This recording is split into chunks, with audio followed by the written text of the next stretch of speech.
दोषियों पर दया करना निर्दोषों के प्रति क्रूरता है।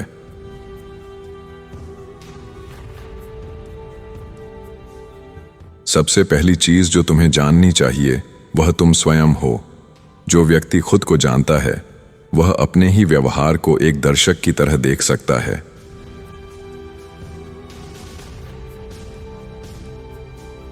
जो व्यक्ति स्वस्थ है, कर्ज मुक्त है और जिसकी अंतरात्मा साफ है, उसकी खुशी में और क्या जोड़ा जा सकता है।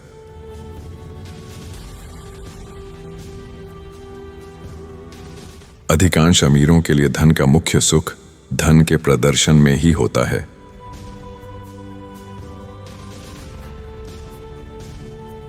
कर विलासिता पर लगाया जाना चाहिए, गरीबों की आवश्यकताओं पर नहीं।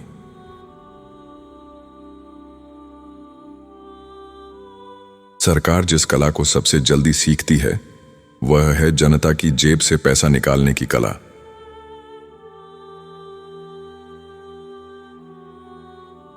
कोई राष्ट्र चमकदार धातुओं के बचकाने संग्रह से नहीं बल्कि अपने लोगों की आर्थिक समृद्धि से धनी बनता है।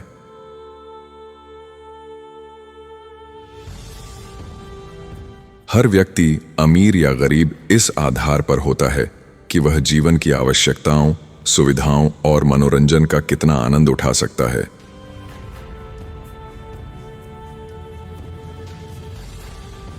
उस चीज की शिकायत कभी मत करो जिससे तुम कभी भी छुटकारा पा सकते हो।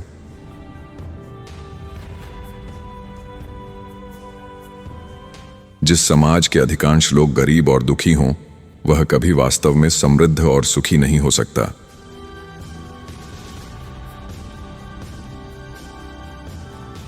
लगातार प्रसन्न चित्त रहना सबसे सुंदर गुणों में से एक है।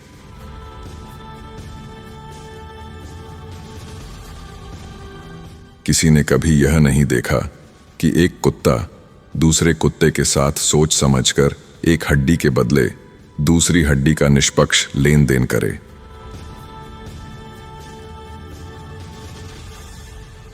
परोपकार हमेशा स्वैच्छिक होता है, उसे बलपूर्वक नहीं निकाला जा सकता।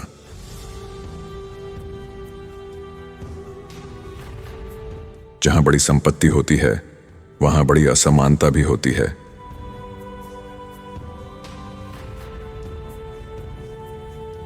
मनुष्य सौदे करने वाला प्राणी है, कोई और जानवर ऐसा नहीं करता।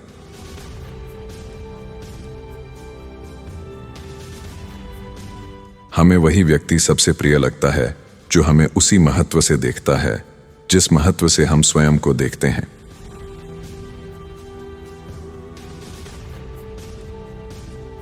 अमीरों और शक्तिशालियों की पूजा करना नैतिक पतन का सबसे बड़ा कारण है।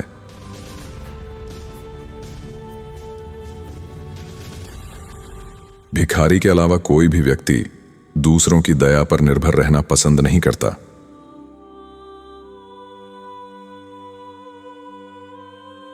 विज्ञान अंधविश्वास और उन्माद के जहर का सबसे बड़ा उपचार है।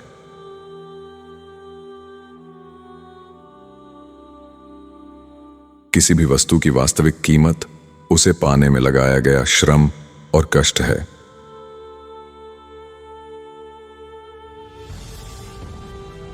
एक ही व्यापार से जुड़े लोग जब भी मिलते हैं, बातचीत अक्सर जनता के खिलाफ साजिश या कीमतें बढ़ाने पर खत्म होती है।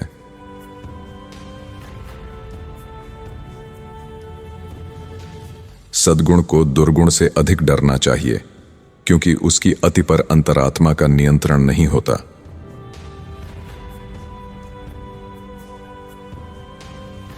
श्रम ही पहली कीमत था, हर वस्तु की मूल खरीद।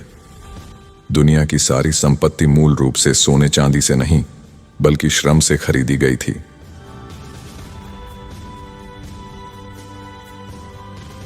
सुरक्षा वैभव से अधिक महत्वपूर्ण है।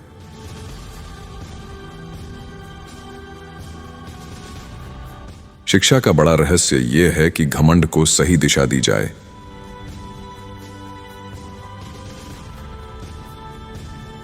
शिक्षित और बुद्धिमान लोग हमेशा अज्ञानी लोगों से अधिक सभ्य और अनुशासित होते हैं।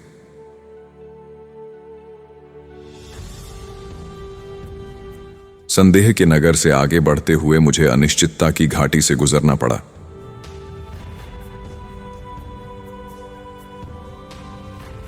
सिर्फ अपने लिए सब कुछ और दूसरों के लिए कुछ नहीं, यही मानव समाज के शासकों का घृणित सिद्धांत रहा है।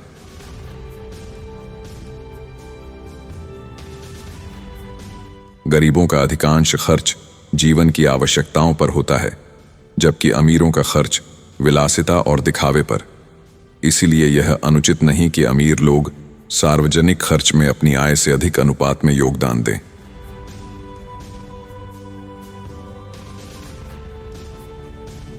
डर शासन चलाने का एक अत्यंत घटिया साधन है।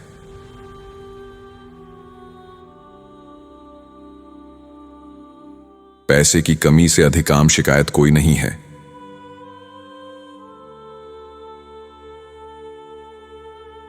मनुष्य स्वभाव से विश्वास करने वाला होता है, अविश्वास अनुभव से आता है।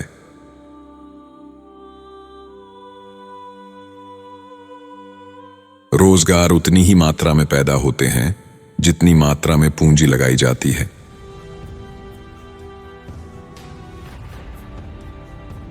सभी साम्राज्य नश्वर होते हैं, फिर भी हर साम्राज्य अमर होने का सपना देखता है।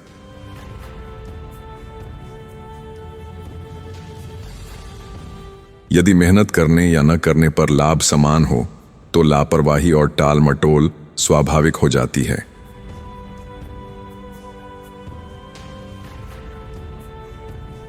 शरीर की शांति और मन की शांति में सड़क किनारे बैठा भिखारी भी वही सुख पाता है जिसके लिए राजा युद्ध करते हैं।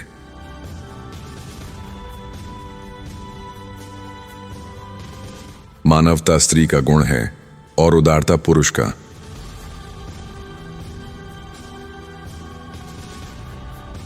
नागरिकों को अपनी क्षमता के अनुसार सरकार के खर्च में योगदान देना चाहिए।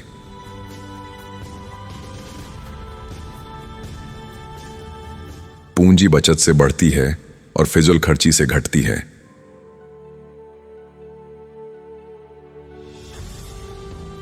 कम संपत्ति वाले व्यक्ति को केवल उच्च नैतिकता ही सम्मान दिला सकती है।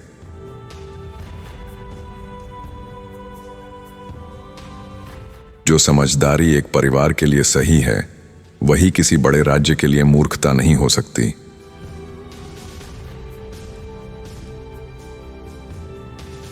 लगातार एक जैसी यांत्रिक मेहनत मनुष्य को धीरे धीरे मूर्ख और अज्ञानी बना देती है।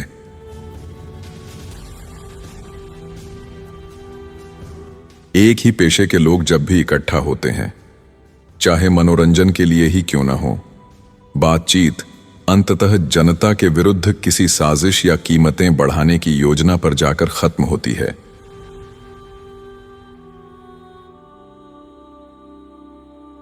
कॉलेजों और विश्वविद्यालयों का अनुशासन सामान्यतः छात्रों के हित के लिए नहीं, बल्कि शिक्षकों के हित या कहें उनकी सुविधा के लिए बनाया गया होता है।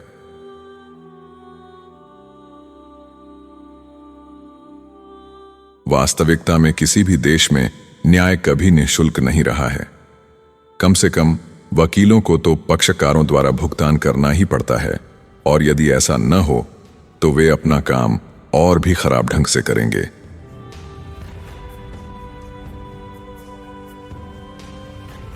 व्यापारियों का हित अक्सर जनता के हित से अलग और कई बार उसके बिल्कुल विपरीत होता है।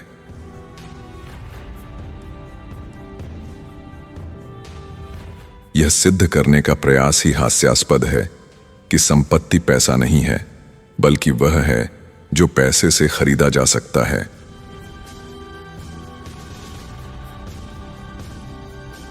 मनुष्य चाहे जितना भी स्वार्थी क्यों न माना जाए, उसके स्वभाव में ऐसे तत्व अवश्य हैं जो उसे दूसरों के सुख दुख से जोड़ते हैं।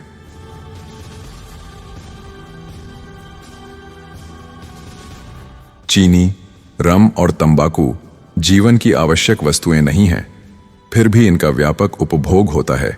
इसीलिए ये कर लगाने के लिए अत्यंत उपयुक्त वस्तुएं हैं।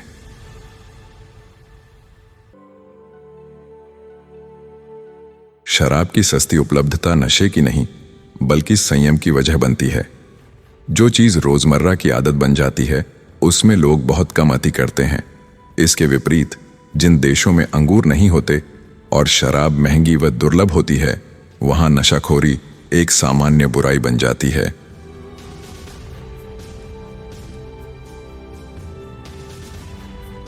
नई नवेली महानता को हर जगह प्राचीन महानता से कम सम्मान मिलता है।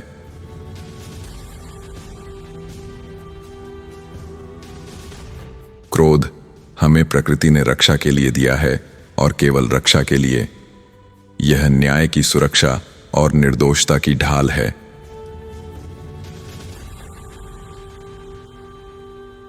मालिक हमेशा और हर जगह चुपचाप एक स्थायी गठजोड़ में रहते हैं, मजदूरी को उसकी वास्तविक कीमत से ऊपर न जाने देने के लिए।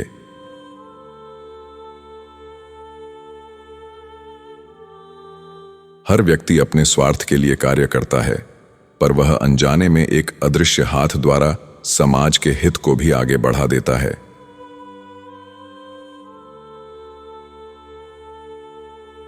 जो माली अपने बगीचे को स्वयं संवारता है, वह एक ही व्यक्ति में जमींदार, किसान और मजदूर तीनों होता है।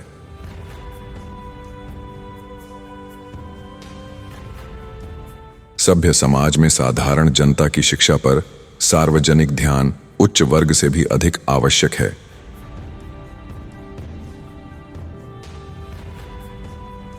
उन्नति का स्वाभाविक प्रभाव यह होता है कि अधिकांश वस्तुओं की वास्तविक कीमत घटती जाती है।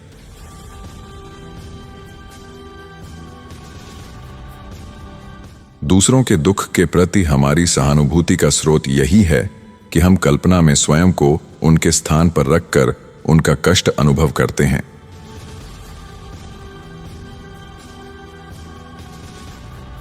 गरीबी बच्चों के पालन पोषण के लिए अत्यंत प्रतिकूल होती है।